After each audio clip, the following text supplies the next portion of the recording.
It's probably easy to look at a lot of the things I play and ask, why are you playing this? Why this of all things? And the answer is almost always just that I'm curious. I'm curious about how the game design turned out. I'm curious about the developer, about the publisher, about the production values, about the presentation, about how the game matches up with its license. These are most of the reasons I decided to play Monster High 13 Wishes, which is a 3D platformer on the Wii and Wii U.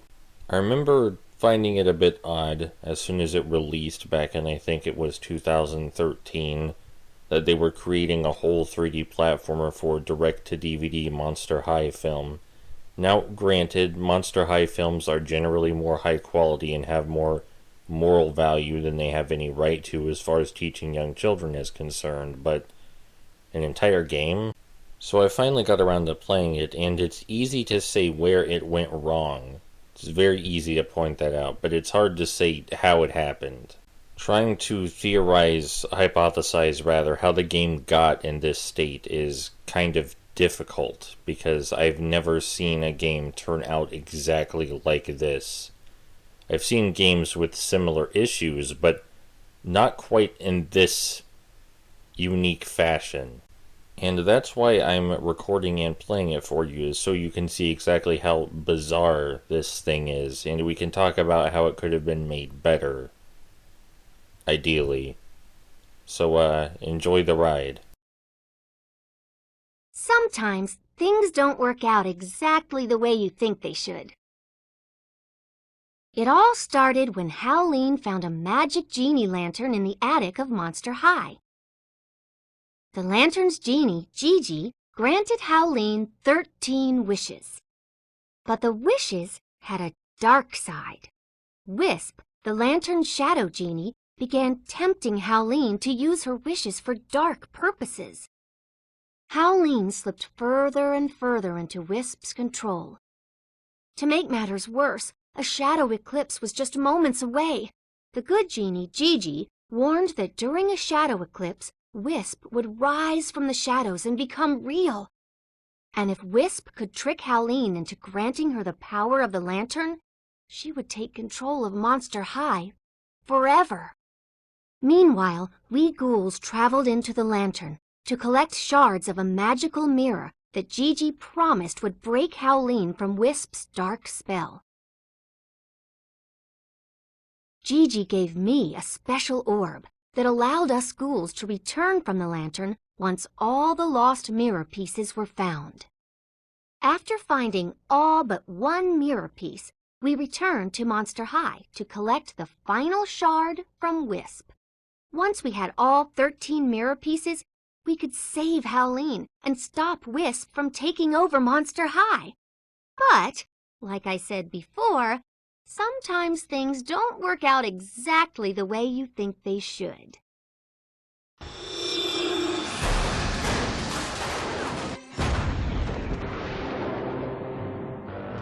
Only a few more moments before you can make your wish. You remember what it is, don't you? Give me back my sister, you shady shadow! Or else, what? You don't have all the pieces. You're powerless against me. We know where the last piece is. Too late.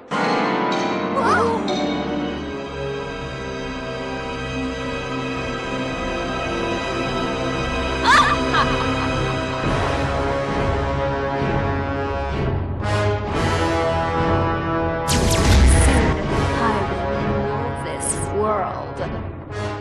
Make the wish, quickly! All power!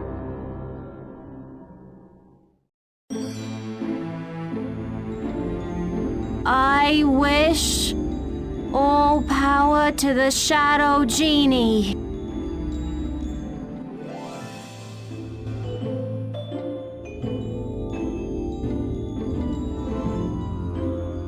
I have been forced to wait in the shadows my whole life. But now, the power of the lantern is finally mine!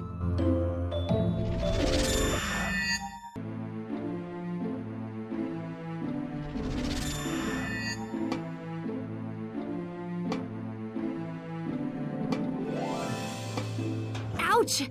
I think I popped a stitch. It's so quiet.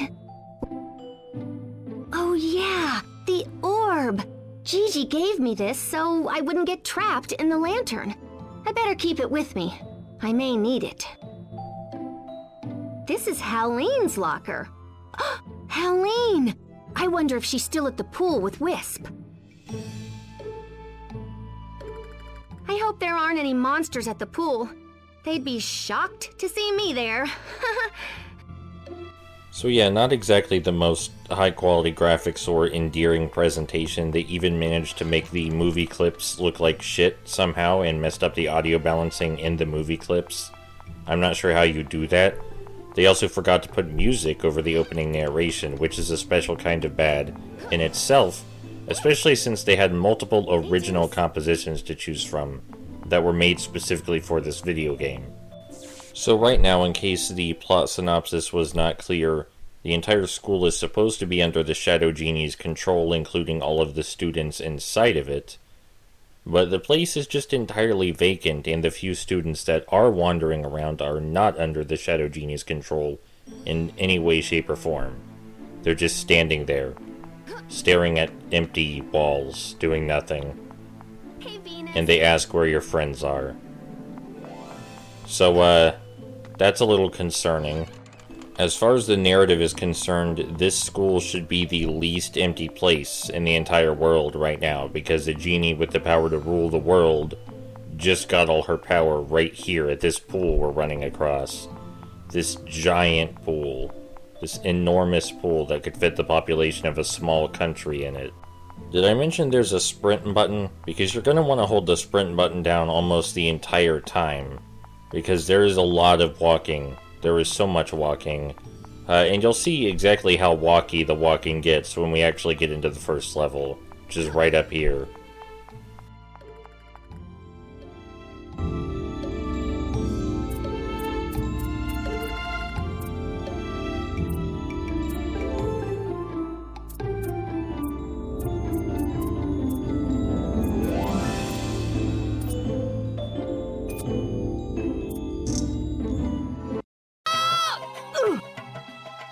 I should have brought lotion. This heat can't be good for my undead skin. Well, it's a good thing you know a genie. Gigi! You're okay. Oh, but what happened? Where is everyone? And Wisp? Wisp tricked Hallene into granting her the power of the lantern. Now the shadow eclipse will remain over Monster High, and every monster there will be trapped in darkness forever. Well, unless we can stop her, of course. What about Abby, Claudine, and the rest of the ghouls? They're trapped here in the lantern with me. So why wasn't I trapped in the lantern? Because of the orb I gave you, of course. It protects you from Wisp's control. But when Wisp pulled me into the lantern, most of the orb's energy was pulled in as well and scattered across its lands. Find energy to restore the orb. Got it. What about the mirror pieces we collected before? Oh yes, the mirror shards. Remember, we'll need all 13 pieces of the mirror to defeat Wisp. She's hidden 12 of those pieces here, in the lantern. And she, of course, keeps the 13th piece with her at all times. Looks like we'll have to find the pieces all over again. No problem, as long as I have my ghouls to help out. Oh, my ghouls! I almost forgot. Are they okay? Yes, they're okay. Well, sort of okay. You see, they are still themselves on the inside. It's just Wisp has her dark, shadowy spell over them. There must be a way to break the spell. What about the orb you gave me? Good idea! The orb was designed to avoid Wisp's dark energy. So if you show the orb to your friends, it may help break them from her spell. I'll give it a try. Thank you, Gigi. Will you be around if I need you? I'll be around. Right now my powers are weak. But if you need me, I'll do what I can to help you. Great! With your help, I know we can stop this evil genie and get everything back to the way it used to be. So you may have seen me scroll through the various objectives before we actually entered the level. You may have noticed one of the objectives was complete the level in under 10 minutes. Well, they didn't stop the timer for the level during cutscenes, so we're already 2 minutes down. Yeah, they forgot to stop the timer for the level during the cutscenes. It's not just this level either, it's every level. The timer keeps going during the cutscenes. So if you want to beat the levels in time, it's probably best just to mash the A button and skip all the dialogue and voice acting. Some of the other objectives were get 75 coins and defeat 5 enemies. We're going to get the 75 coins, but there aren't even 5 enemies here the first time you come through. The second time, there were definitely more than 5 enemies, but the first time, not so much. We're supposed to talk to Gigi so she can tell us to get this collectible on top of all these platforms, but surely the collectible is already there, even if we don't talk to her, right? No, of course it's not already there. We need to actually talk to her for the collectible to appear. So this game, its structure is kind of like Mario 64 a little bit. The idea is that there are 13 objectives in each level, and you need to complete a certain number of total objectives in order to unlock new worlds. But there are only 3 worlds. We need 13 objectives complete to unlock the second world, and 31 complete objectives to unlock the third world. Which means that you might have to replay some levels, such as this one. Because due to some of the design decisions, it's actually physically impossible to 100% the levels on the first time through. So you have to carefully complete objectives as you go to minimize backtracking, because you don't want to replay these levels. For several reasons, the primary reason being, and I've waited a bit to point this out, but I have to point it out now, look at how much fucking empty space there is, holy shit. I have never seen a professionally released console title with this much empty space. It's ridiculous. And it's not just this level either, as you'll see. Anyway, we're approaching one of the selling points of this game, being that each of the ghouls we play with have their own unique gimmicks that help them with the platforming. Gigi refers to these gimmicks as freaky flaws, but I'm not exactly sure how they're flaws, because Frankie here, her freaky flaw, as Gigi puts it, is to be able to, detach her body parts and make them move around independently. I don't understand how that's a flaw. Maybe a little bit freaky, but it seems like quite an objective strength. I don't see what's a flaw about being able to do this. Anyway, yes, this is Frankie's special platforming ability, if you want to call it a platforming ability. And these sections are alright. You detach her hand and it enters a small maze. The mazes actually require a small amount of thinking to solve, and they're all okay. There's nothing awful about them. They take way too long to traverse, but that's par for the course for this video game. The hand can't jump, oddly, even though it can jump in the TV show and films, but I guess because they wanted to make the mazes more mazy, you can't jump over the walls or anything like that. We are going out of our way to collect coins because we do want 75 of them before we reach the exit to the level. And we can't just choose exit level from the menu either. We do have to complete the level every time we come back to complete new objectives. But yes, these maze sections by themselves aren't so bad. And you might be thinking, well, if each playable character has their own unique gimmick like this, I could see that lending some decent variety to the game and making it an okay video game to play. But there's only really, 2 characters with unique abilities, and everybody else just has, nothing. They call it a freaky flaw, they call it an ability, but it's really just absolutely nothing. They made 2 unique abilities with unique game mechanics and then just completely phoned it in for the rest. Use your unique strengths when you can't figure something out. You never know when a freaky flaw will come in handy. Gigi says to use our freaky flaws when we can't figure out what to do, but the freaky flaws all have fucking glowing marks telling us when to use them, with one exception. I hope you are enjoying how surreal the use of space is in this video game, because I remember the first time I ever saw footage of this video game, I thought I had to be imagining this shit. This environment is so sparse. It just blew me away how it could look like this. It's just baffling. There are several side paths we can travel down, and if we had access to the other characters, these side paths would actually have things in them. But as we only have access to Frankie, they do not yet. Some of the side paths have structures in them, and on those structures would normally be collectibles, but we can only see and access the structures and not the collectibles themselves because we do not have the required characters. It's not even... They don't even put enough coins to make the sparse pathways less sparse. It's just emptiness. There's like lines of 3 coins here and there. In between the nothingness, the infinite gulf of sand. And yes, this is a desert, but the other levels aren't better. They're not. It looks worse in a desert because it's a desert, and that's inherently exhausting for the player to traverse. Is a samey environment like a desert. But when we actually get indoors and to more colorful environments, it doesn't get better. The platforming, by the way, very basic set of mechanics. You can jump. You can jump. You can climb ropes. You can jump. You can do a ground slam. You can jump. And the mechanics being basic really is no problem. I might have played that for humor back there, but really the mechanics being basic is not the issue.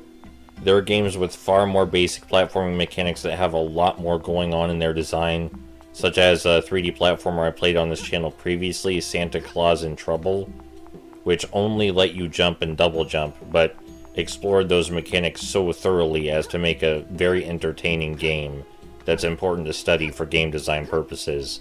This game does not explore its basic mechanics very well. Also, there's combat. Each character has a different attack, and you press the B button to use it. The combat doesn't feel real. It feels very floaty and fake, like you're not actually hitting anything. But I suppose I should have expected that. And while it would be far easier to ignore all of the coins and enemies and just blast through the level as quickly as possible, the game absolutely mandates that we pay attention to the coins and enemies because they're necessary to complete objectives, which are necessary to unlock further worlds. As I did already say, the game only has 3 worlds, but it feels emotionally and physically daunting simply because of the way they make use of space in this game. Everything feels like it takes so much longer than it actually does. And there are a lot of games that do this kind of padding, but they actually put things in the environment in between objectives. Like, I recently played and quite enjoyed Sleeping Dogs. I loved Sleeping Dogs quite a lot. But there was a lot of in-between mission padding driving to objectives. But I didn't actually get frustrated or exhausted doing that, because there were things in between me and the objective. There were buildings, there were alleyways, there were obstacles, there were pedestrian cars. It was not just empty, flat space. Would the game have been better if there wasn't padding between missions and I could just teleport to the next mission without having to chase down a taxi? Yes, but at least the padding was not offensive. Hey, look at this! It's the remains of a giant sand creature. It looks like there's something inside of its mouth. Maybe if you jump on top of its head, its mouth will fall open.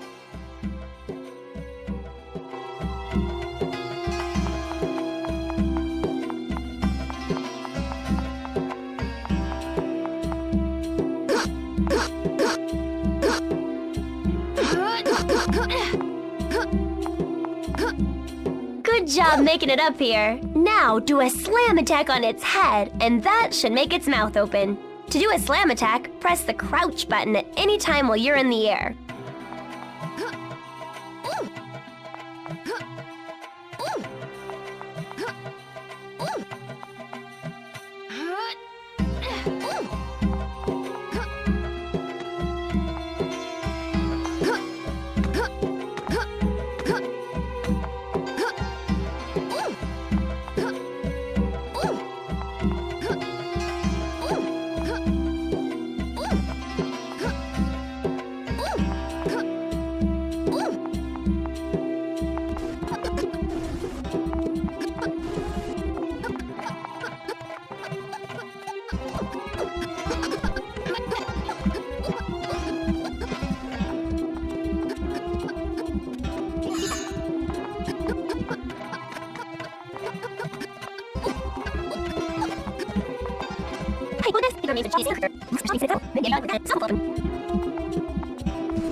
So yeah, the game just flat out fucking broke there.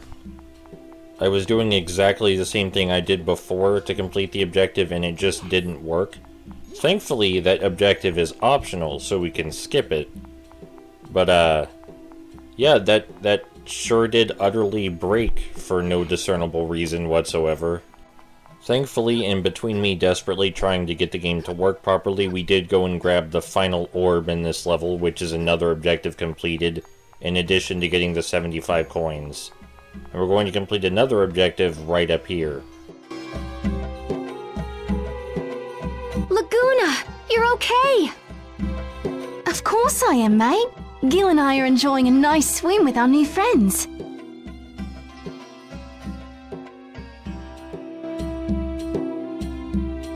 Laguna, this might shock you, but those aren't your friends.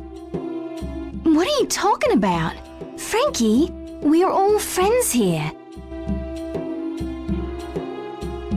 I mean, everyone here is having a good time. Aren't you having a good time, Frankie? Yeah, we're all friends. Of course we're friends. Okay, Laguna, it was nice seeing you, but, I think I'm gonna bolt. No, you should stay. Don't offend your new friends by leaving so soon. I knew something was off. These aren't my real friends. They don't hold a fin to you and the ghouls. Speaking of, where are the ghouls anyway? They're here, lost in the lantern under Wisp's spell, just like you were. But I don't know where in the lantern they are. Do you think we can find them? With you and me together, we can do anything. I hope you're right. Come on, let's kick our fins. This place is washed up. So now we can play as Laguna, and her freaky flaw is that she can fucking swim. What a flaw. We can go under here to collect her unique collectible for the level, her Skullette. There are Skullettes for each character in every level, if you want to go back and get those, which you probably don't.